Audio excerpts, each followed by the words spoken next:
Siz abi ben sürüyoruz. Хорошо? Так.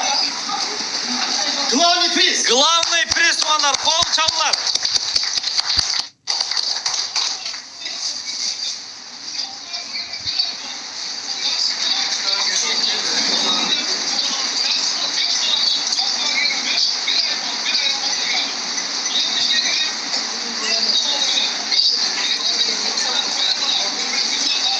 Aha.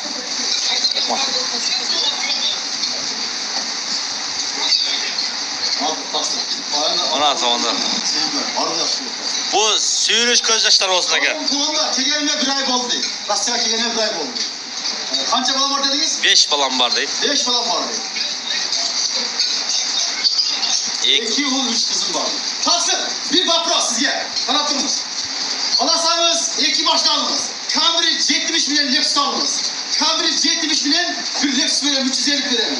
Kalasanız 570 de alınız. Kalasanız 2 başta alınız. Cambridge 70, 2018, Lexus 350, 2005. Kimi salarsınız?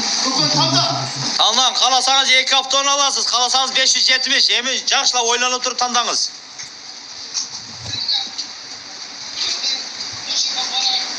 Yok, siz Pramo efirde aytınız hazır. Efirde. Bu ertelemez. 200 lira böyle. Ben efirde geçiyorum. Kanca yola gittim. Reklam aldım. Ne deyiz? Kanday? Başına ettin mi? Kalasan Cambridge 70 milyon Lexus 350 de alasın. Belki maç alasın. Kalasan 570 alasın. Duruyorsun alasın.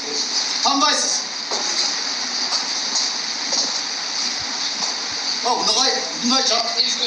Bunda yaşa içeride babanın... Aytınız emin. Bir adam iki maçtan içeride utkan emez. Yeki başına Cambridge 70 şuna Lexus. Lexus 350 iki maçtan utkan. Bir oyunda. Doktor durunuz yani. Yemi atanızda Lexus Grestad'ın kızıl 70 diyorsun.